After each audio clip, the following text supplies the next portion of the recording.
What's up, YouTube? This is Big Ray's Wrestling Show. I am Big Ray. I am the mark of the masses, the man with a plan. I am Big Ray, and I'm here to stay, and I am talking about wrestling of yesterday and today. And today we'll talk about Smackdown 7/27/2012. Basically, Raw recap with some Smackdown matches. Good show, actually. I was very surprised. But before that, WWE.com had posted their top 20 all-time wrestlers who never had a championship run. Funny, they must be fans of Big Ray's Wrestling Show, and I hope you guys will subscribe and be too.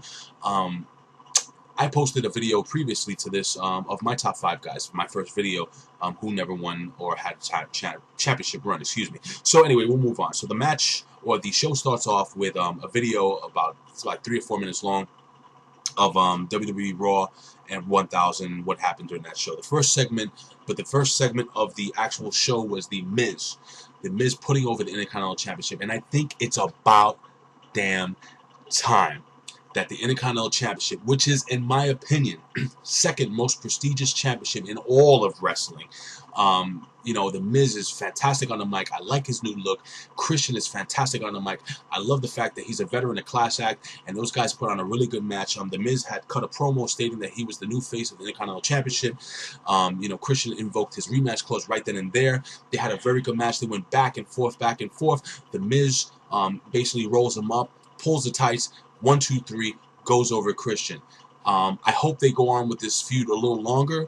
I think it'll be good to rebuild, to build the championship. I was happy when they put it on Cody Rhodes. I think Cody Rhodes did a great job of carrying that title, bringing some prestige, some importance to the championship. This match, the crowd was hot. The crowd was actually hot all night long, and that was pretty interesting to see. But I think the Intercontinental Championship is a very important title. I don't think they need the U.S. title. We'll talk about that a little later.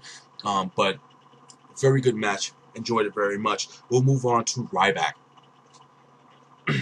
You know how Ryback beats up on people and he says, "Stupid, stupid." Well, I think it's stupid. I think his character is stupid. And I think Ryback is no Goldberg, even though I hear Goldberg chants. But I think the WWE is just, they're missing the boat. The guy has the look. He has the in-ring talent. I think he's strong as all hell. They put him in a ring with Jinder Mahal, who looked to be about 160 pounds, looked like he hadn't eaten much in the last couple of months, and Jinder Mahal proceeds to kick his ass pretty much the entire match. Then when Ryback comes back and, beats down on him a little bit, Jinder Mahal runs out the ring and gets counted out. Ryback goes over Jinder Mahal in a countout. Huh. Why?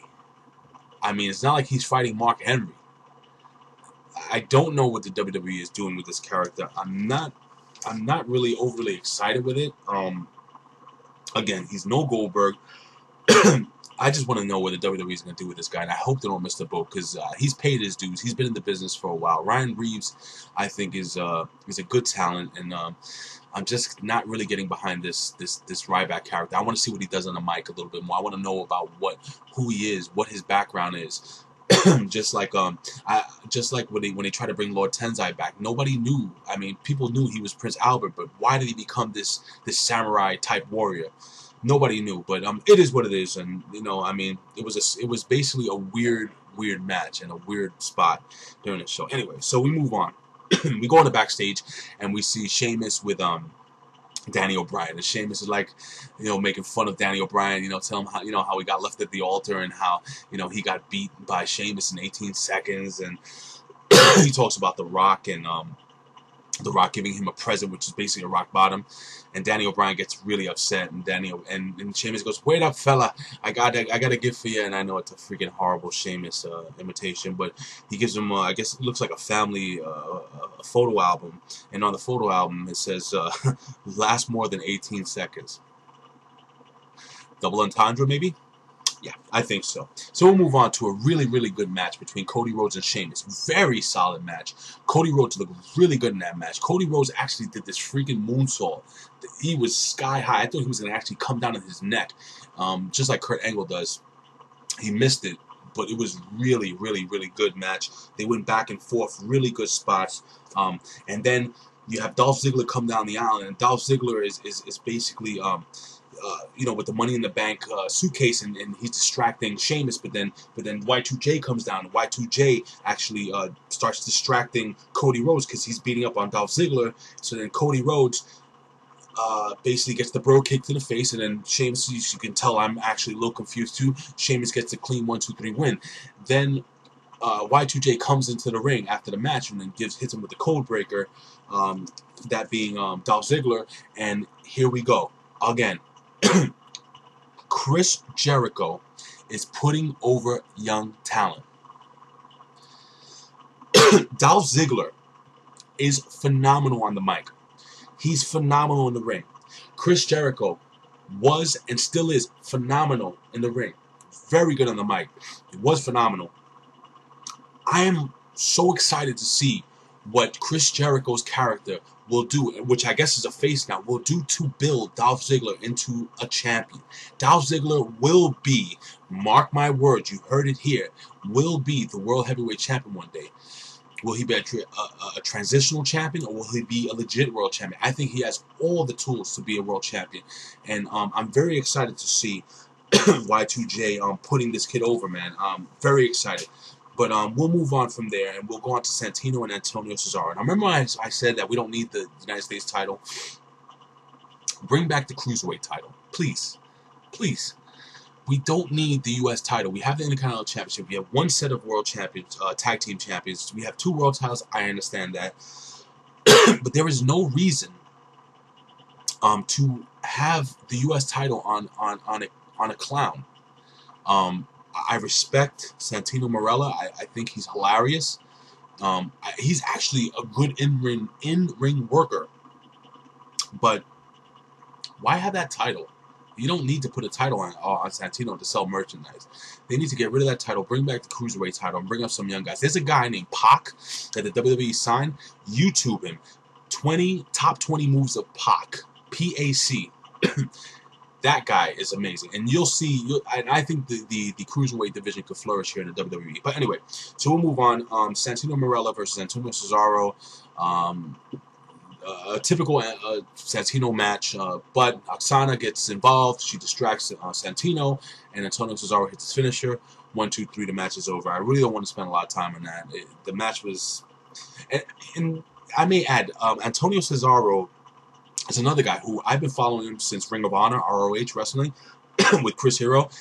Great in-ring worker. I want to hear him more on the mic. I want to see his character develop more.